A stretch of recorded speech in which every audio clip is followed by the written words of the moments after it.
Bonjour! Alors pour cette capsule, j'ai des suggestions de mangas pour les adultes parce oui, il y en a pour les adultes aussi. Alors pour commencer, je vais aller chercher les amateurs de vin parmi vous avec la série Les Gouttes de Dieu. Alors dans cette série, un critique de vin de renommée internationale décède et il est question de à qui va aller l'héritage de son immense fortune et aussi de sa cave de vin très impressionnante. Son fils, Shizuku, croyait qu'avoir l'héritage serait très simple, mais pourtant il découvre qu'il a un frère adoptif qui est critique de vin, alors que Shizuku lui-même n'a aucun goût pour le vin et préfère plutôt travailler dans une brasserie.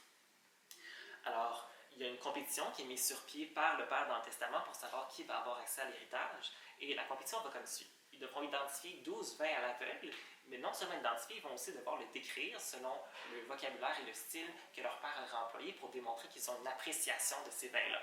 Et tous les vins utilisés dans le contexte de ce manga sont des vins réels, en général des vins français.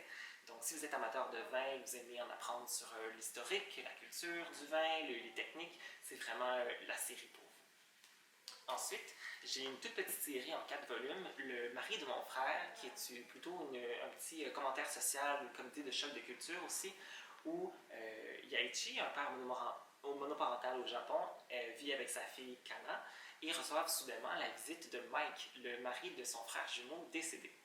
Alors, Mike vient surjourner avec eux et Kana pose plein de petites questions sur Mike et sur son mariage avec le frère de son père.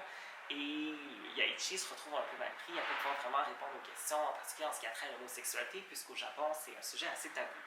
Donc, petit à petit, les deux hommes vont apprendre à communiquer à ce sujet, à partager la culture canadienne du côté de Mike et la culture japonaise du côté de Yaichi, pour ensuite défaire leurs préjugés. Donc, c'est une belle petite histoire de famille, de réunions, de vaincre les préjugés, qui discutent de la façon que l'homosexualité est vue au Japon aussi. Donc, c'est une petite histoire, une petite tranche de vie bien touchante, bien intéressante. Et pour terminer, j'ai un véritable monument de la science-fiction japonaise, Akira. Alors, Akira, reconnu international, vraiment, quand je dis un monument, c'est pas une exagération. Alors, ça se passe en 2030, après qu'une explosion d'origine mystérieuse ait complètement détruit la ville de Tokyo en 82. Et ça a déclenché une troisième guerre mondiale. Et cette nouvelle ville en 2030 à Tokyo s'appelle en fait Néo-Tokyo. C'est une énorme mégalopole qui est complètement aux prises avec la criminalité, le gangstérisme et la corruption gouvernementale.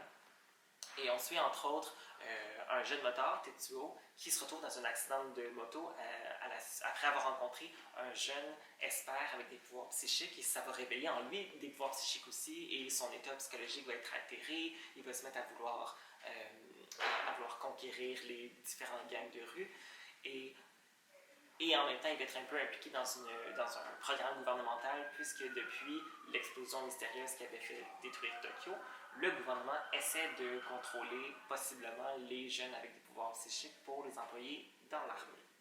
Alors, on rentre dans une intrigue politique, on parle de corruption, on parle de police, on parle de nature, de moralité aussi.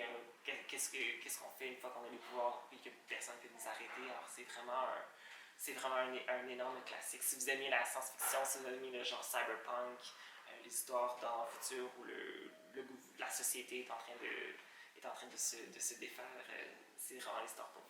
Alors j'espère que ça vous a plu. Bonne lecture!